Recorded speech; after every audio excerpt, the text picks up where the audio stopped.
Hey everybody, Dominic here, and I really quickly want to talk about how we can utilize backwards design in Canvas to make sure that we have everything that our learners are going to need to be successful in our course. So, when you're first getting started with building a Canvas course, usually a good way that I think to start building it would be to start with making a module. And a module is going to be like a unit of content that you want students to cover. And I think a great way to start building it is by taking some of the ideas from backwards course design and applying it within Canvas. So what we can do is we could start with an assignment or some kind of an assessment, okay? This is what we want our students to do, a deliverable, okay? So we want them to accomplish this. Now from here, we can start to think about, well, what do they need in order to accomplish it? Well, to start things off, they're probably going to need some kind of learning content, okay? And in the case of Canvas, this is probably going to be a page, okay? Learning content, and so this right here, this is a page in Canvas, okay? And that page is going to display some text, some videos, some links to other articles or other content, and that's going to provide the learning that the students will need to be successful with the assignment, okay? Now, in addition to that, what if our students have questions about how to do the assignment? One way that we could address those is through the creation of a discussion.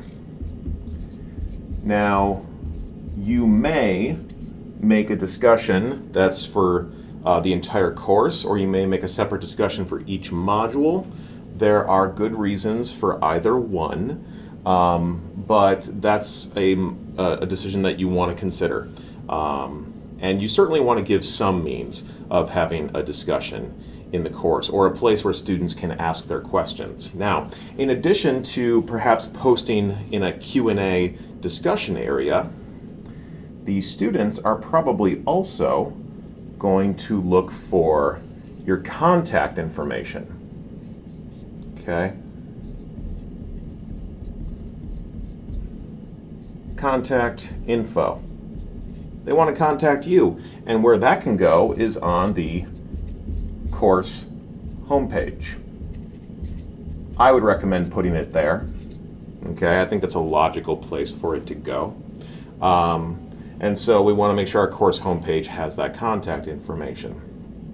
Okay, and then in addition to all of this stuff, we also are going to want to provide an overview and the learning objectives that the students are going to be completing. So, overview and learning objectives. And so we could do that on a separate page within this module.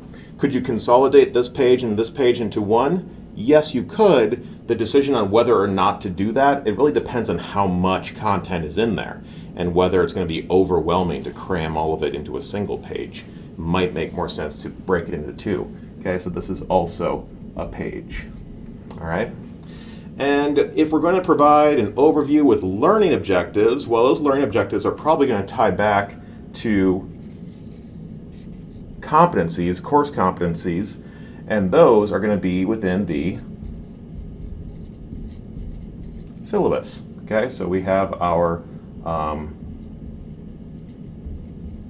competencies.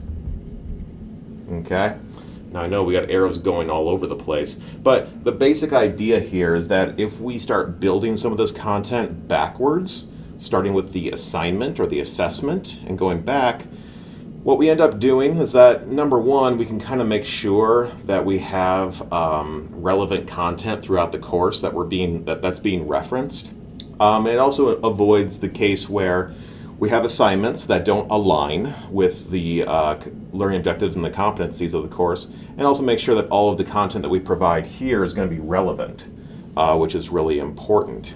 And then, once you have all this built for a single module, going forward, you will have a lot of this stuff ready to reference. So for example, if you have just a single Q&A discussion board for the entire course, Well, now it's built, it's ready to go, and you can just reference that over and over throughout each module. Obviously, once the syllabus is in, it's ready to go. The course homepage, once that's in, it's ready to go.